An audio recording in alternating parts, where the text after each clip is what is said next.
And speaking of racism in Hollywood, let's take a look at some very disturbing poll numbers. Uh, and this was talked about by Spike Lee and also by the Reverend Al Sharpton. Uh, in films with African Americans are shown in stereotypical manners that promote notions of morality inferiority in terms of female movie characters shown by race. And listen to this.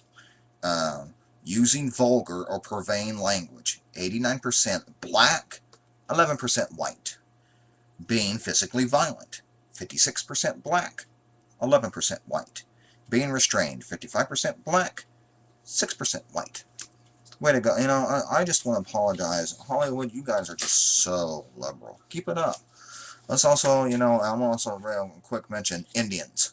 Oh wow, Indians have been really treated fairly in Hollywood, haven't they? From the whole history of just about 80% of westerns, not all, but 80% of them that had, well, I'll just say 99% of them that were about cowboys and Indians. The Indians were always the bad guys. I never really did like those westerns. I never did. Dances with Wolves was about, and there are some other good ones, but they're independent. Big Hollywood, I mean, that was just really one of the big all-time racisms, especially against the Indians. Hollywood is conservative, not liberal. Also, the way they treat Asians and Oh yeah, Asians, Islamic Islamic people, people, and yeah. Mexicans. Yeah, Mexicans. Yeah, I mean, it's not just African Americans, and it's other races too that they do this stuff. I mean, it's disgusting. It is. It's very disgusting. And let's get on to homophobia. Yeah, that's right. Big liberal Hollywood homophobic. This is from www.pinknews.com UK. But also, I'm going to talk about Chuck and Larry. That movie, very anti-gay. How many big pro-gay movies that really promote homosexuals, not as these limp-wristed, flapping-arm people, as real normal people with a loving relationship? Zero! I mean, Philadelphia is about the only good, and Milk. But see, the guy got killed. I mean, that was the sad thing. It was a true story. And, the guy was made in a positive light, but the poor guy got killed. I mean, I mean, you really have to go to the independent movie market to find good movies about gay people who aren't stereotypicalized. Rupert Everett. Rupert Everett. Hollywood homophobia denies gays leading roles. Rupert Everett, like I said, this is from pinknews.com. Rupert Everett, the openly gay star at My Best Friend's Wedding, once again hit out Hollywood, claiming that the lack of roles for gay actors is caused by homophobia. Show business is definitely suited for heterosexuals. It's a very heterosexual business. It's run mostly by heterosexual men, and there's kind of a pecking order, he told BBC Radio 4. I never got a job in Hollywood.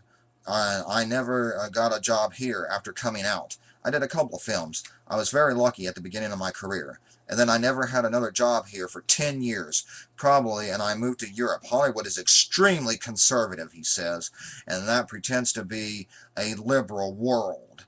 The star claimed there's a pecking order to decide who appears in big money films, regardless of actors' box office success. He co-cites co-star Jennifer Aniston as an example of this. He says she will have one too many total flops, but she's still a member of that club, and she will manage to, like a star forming in the universe, a lot of things that will swirl around and suddenly solidifying into yet another vital, tasteless rom-com, a little glitter next to the Crab Nebula. And I'm sick of saying, yes, it's probably my own fault, because I've always tried to make it work, and when it stops working, somewhere, I try to make it work somewhere else. But the fact of the matter is, I don't care who disagrees, it doesn't work in Hollywood if you're gay. That's right, Rupert Everett. And it's sad. It's sad, but I don't understand, Rupert Everett. Hollywood is so liberal. And let's talk about sexism in Hollywood. The women. Nicholas Stroller. This is from RachelSimmons.com. The director of Forgetting Sarah Marshall and Get Him to the Greek says, you need to make actresses completely adorable, or else she'll be thought as the straight man or the bummer. The woman who wrote this says, to make a woman considerably adorable, and one successful female screenwriter says, you have to defeat her at the beginning.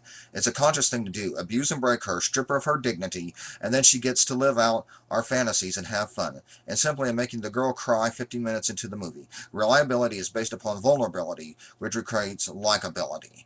I mean, you know, and what a girl learns. This is what a lot of women have to do in Hollywood. Women cannot be powerful, confident, or even self-possessed without getting knocked down a peg to ensure everyone knows they're humble, not conceited, and know their place. Women cannot be liked unless their moods and behaviors are pleasing to all others above. You know, and that's just so sickening, folks. I mean, there you go. There's big liberal Hollywood. It's sickening. It's disgusting. You want liberal ideals and liberal messages? Go to independent movies like Anchor Bay, Lionsgate, Troma Films, you know, MTI. That's where you get your big liberalism. Hollywood is not liberal. Don't listen to Fox News. It's a lie. And I'm just saying, just because there's a few liberal Hollywood actors, I mean, look at all the conservatives won. Michael, help me out here. Well, Angelina Jolie. Well, no, she's kind of a center. Center person. That she's not really a liberal at all. I'm just saying, look at all the conservatives. Yeah, Mandy Moore. Adam Sandler. Adam Sandler, yeah. Jessica Simpson. Jessica Simpson. There's a lot of conservatives in Hollywood. Hollywood liberal? I don't think so. And I'm just saying, folks, that's nothing but a big liberal lie.